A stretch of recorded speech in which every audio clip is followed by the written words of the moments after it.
వచ్చేసింది ఆది శ్రావణం షాపింగ్ అంతటికి అతిపెద్ద కేజీ సేల్ తో పాటు up to 61% of 1+1 offers, combo offers ఇంకా మరెన్నో. CMR shopping mall. చేనేత కార్మికులకు చంద్రబాబు వెన్నుపోటు పొడిచారు.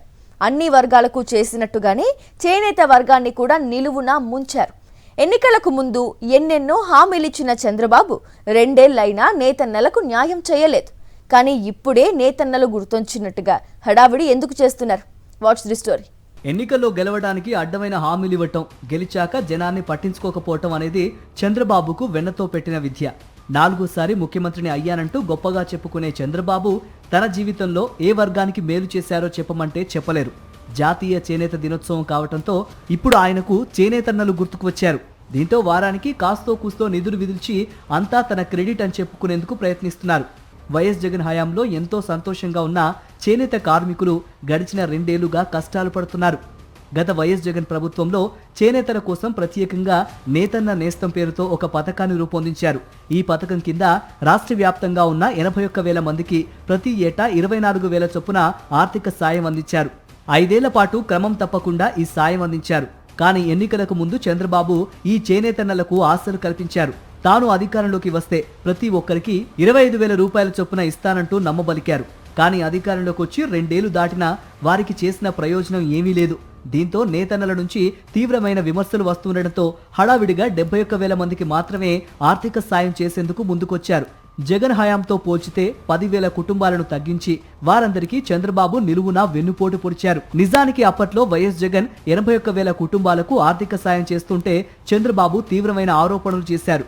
మొత్తం 93,000 కుటుంబాలకు తాను అధికారంలోకి రాగానే సాయం చేస్తానంటూ హామీ ఇచ్చారు.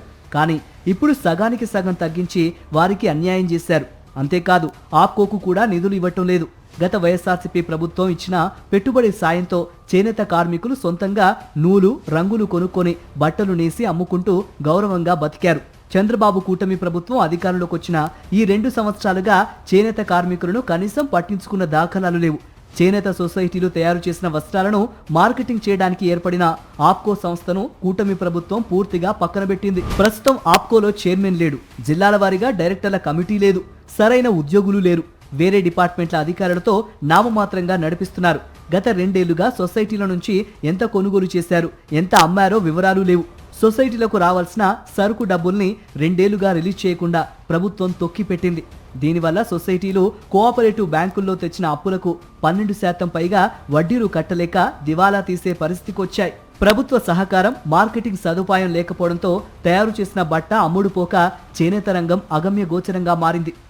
చేనేత కార్మికులు ఇలాంటి తీవ్ర సమస్యల్లో కొట్టుమిట్టాడుతూ ఉంటే చంద్రబాబు సర్కార్ ఎలాంటి సహాయక చర్యలు తీసుకోవటం లేదు. పైగా గత ఏడాది ఆర్థిక సాయం అందించకుండా ఈ ఏడాది సగానికి సగం మందిని తగ్గించి వారిని మరింత అప్పుల ఊబిలో కూరుకుపోయేలా చేశారు. కానీ అవేమీ కనిపించకుండా జాతీయ చేనేత దినోత్సవం సందర్భంగా చీరాల నియోజకవర్గంలోని వేటపాలెం వెళ్లి అక్కడ మరో స్కిట్ చేసేందుకు రెడీ అవటం తీవ్ర విమర్శలకు దారితీసింది. మరిన్ని అప్డేట్స్ కోసం ఛానల్ ను సబ్స్క్రైబ్ చేయండి. నోటిఫికేషన్స్ కోసం బెల్ ఐకాన్ పై క్లిక్ చేయండి.